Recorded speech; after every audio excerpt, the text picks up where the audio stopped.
اعوذ باللہ من الشیطان الرجیم بسم اللہ الرحمن الرحیم رب اشرح لی صدری ویسر لی امری واحلل عقدۃ من لسانی یفقہوا قولی آمین یا رب العالمین۔ گزشتہ سبق میں ہم نے پڑھا کہ کافروں نے کہا کہ ان کان ھذا ھو الحق من عندک، کہ اگر یہ قرآن پاک حق ہے آپ کی طرف سے تو ہم تو اس کا انکار کر رہے ہیں، ہم اس کو نہیں مانتے۔ تو اب آپ جس عذاب کا ہمیں بتاتے ہیں وہ عذاب ہم پر بے شک لیں،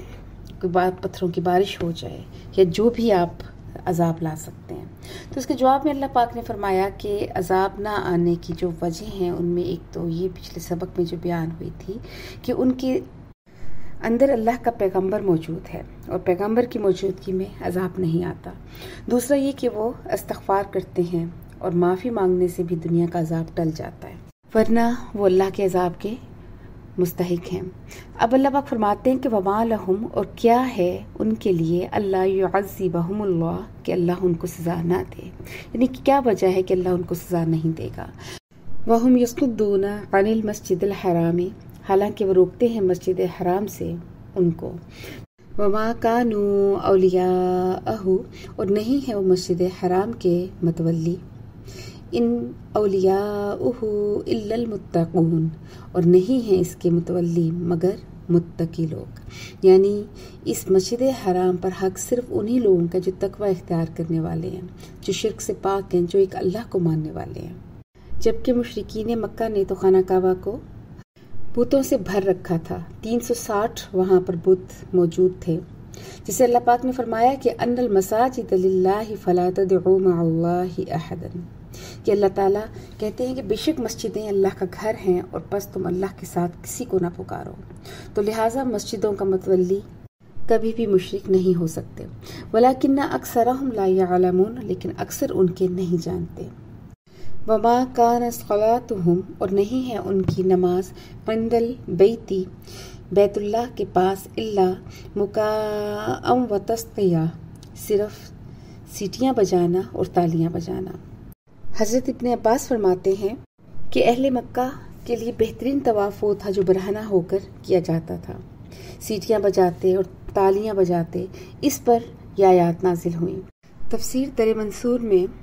ہے کہ حضرت نافع بن الازرق رضی اللہ عنہ فرماتے ہیں کہ رسول اللہ صلی اللہ علیہ وآلہ وسلم جب مکہ مکرمہ میں نماز کے لیے کھڑے ہوتے تو آپ حجر اسود اور رکن یمانی کے درمیان میں نماز ادا فرماتے،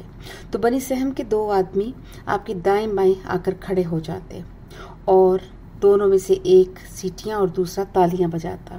تاکہ آپ کی نماز میں خلل پیدا ہو۔ بعض روایات کو سامنے رکھتے ہوئے اس چیز کا اندازہ ہوتا ہے کہ تالیاں بجانا اور سیٹیاں بجانا نبی پاک صلی اللہ علیہ وآلہ وسلم کو تکلیف پہنچانے کا ایک طریقہ تھا جو ان کفار مکہ نے اختیار کیا ہوا تھا، جس کا اللہ تعالیٰ نے اس آیت میں ذکر کیا۔ آج بھی جہالت میں کچھ لوگ ایسے ہیں جو مساجد کے قریب اونچی آواز میں موسیقی یا ایسے آلات یوز کرتے ہیں کہ جس سے نمازیوں کی نماز میں خلل پیدا ہوتا ہے۔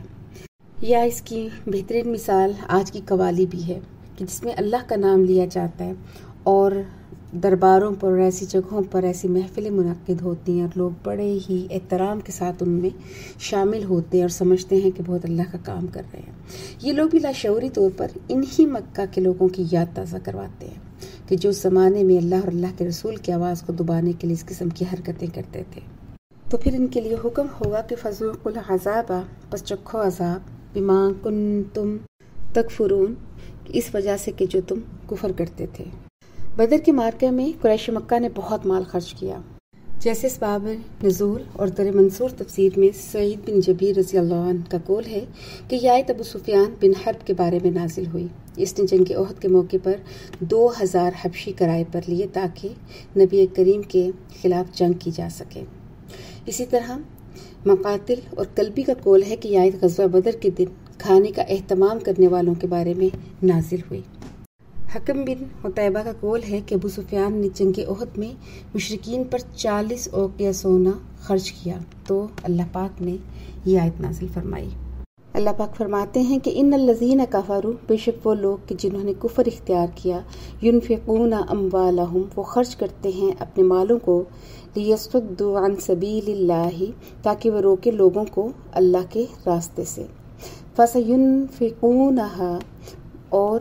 بھی وہ مال خرچ کریں گے، ثم تکون علیہم حسرتاً، اور پھر ہوں گے وہ اموال ان پر حسرت اور افسوس کا ذریعہ، ثم یغلبون، اور پھر وہ مغلوب ہوں گے، یعنی ان کو شکست ہو جائے گی، جس کا سامنا ان کو بدر میں کرنا پڑا، مال بھی خرچ ہوا، ناکام بھی رہے، نہ تو محمد صلی اللہ علیہ وآلہ وسلم کا کچھ بگاڑ سکے اور نہ ہی اسلام کا،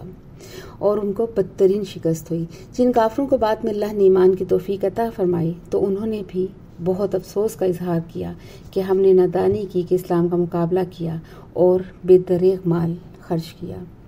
تو اللہ فرماتے ہیں کہ والذین کفروا، اور وہ لوگ جو کافر ہیں، الی جہنم یحشرون، جہنم کی طرف ان کو اکٹھا کیا جائے گا، کیونکہ لیمیز اللہ الخبیث، تاکہ جدا کر دے اللہ ناپاک کو من الطیب، پاک سے، وَيَجْعَلَ الْخَبِيثَ، اور تاکہ کر دے ناپاک کو بَعْضَهُ عَلَى بَعْضٍ، بعض کو بعض پر، فَيَرْكُمَهُ جَمِيعًا، اور پھر اکٹھا کرے گا ان سب کو، فَيَجْعَلَهُ فِي جَهَنَّمَ، پس کر دے گا ان کو دوزخ میں، أُولَئِكَ هُمُ الْخَاسِرُونَ، یہی لوگ ہیں نقصان اٹھانے والے۔ انسانوں میں دو طرح کے لوگ ہوتے ہیں، کچھ پاک اور کچھ ناپاک۔ جیسے کچھ روحوں کی غذا وہ چیزیں ہوتی ہیں جو اللہ کو پسند ہوتی ہیں، اور کچھ روحوں کو ان چیزوں میں لذت ملتی ہے جو ان کے نفس کو یا شیطان کو پسند ہوتی ہیں۔ تو عام حالات میں دونوں قسم کے لوگ ایک دوسرے کے ساتھ اکٹھے زندگی گزار رہے ہوتے ہیں، تو بظاہر ان میں کوئی فرق دکھائی نہیں دیتا۔ تو پھر جب اللہ پاک کوئی آزمائش ڈالتے ہیں، کوئی کسی ایسے مرحلے میں ان کو داخل کر دیتے ہیں کہ جہاں پر ان کو حق اور باطل میں سے ایک کو چننا ہوتا ہے، تو ایسی جگہ پر ایسے لوگوں کی تفریق ہو جاتی ہے کہ کون اندرونی طور پر پاک صاف ہیں اور کون ناپاک ہیں۔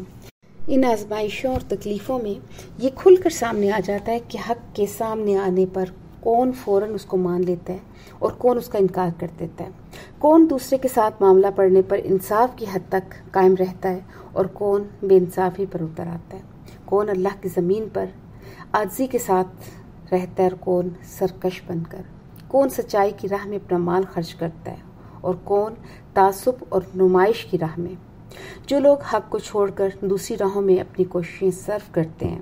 ان کی اس عمل کو شیطان ان کی نظر میں بہت حسین بنا دیتا ہے، اور پھر وہ یہ سمجھتے ہیں کہ ہم کوئی بہت بہترین کام کر رہے ہیں اور ہم ایک شاندار مستقبل کی طرف بڑھ رہے ہیں۔ مگر اس غلط فہمی کی عمر بہت تھوڑی ہوتی ہے۔ بہت جلد آدمی پر وہ وقت آ جاتا ہے کہ جب وہ جان لیتا ہے کہ اس نے جو کچھ بھی کیا وہ صرف اپنی قوت اور اپنے مال کو ضائع کرنا تھا، اور جس مستقبل کی طرف وہ بڑھ رہا تھا وہ صرف حسرت اور مایوسی کا مستقبل تھا۔ دنیا میں اس وقت جتنی ہم لوگوں پر آزمائشیں آتی ہیں، جتنے دکھ اور تکلیفیں آتی ہیں، تو یہ صرف اس لیے ہیں کہ پاک روحوں کو اور ناپاک روحوں کو ایک دوسرے سے الگ کر دیا جائے۔ کامل ایمان والا کبھی بھی اللہ پر اپنے بھروسے کو نہیں ختم کرتا، اسے اچھے حالات ہوں یا برے حالات ہوں، اسے اللہ پر ایک پختہ یقین ہوتا ہے، اور بلکہ ان آزمائشوں میں اس کا ایمان اور نکھر کر سامنے آ جاتا ہے۔ اور جب یہ دنیا کی مہلت ہمارے پاس ختم ہو جائے گی تو پھر اللہ پاک نیک روحوں کو جنت میں داخل کریں گے اور ناپاک روحوں کو ایک ساتھ جمع کر کے جہنم میں دھکیل دیا جائے گا۔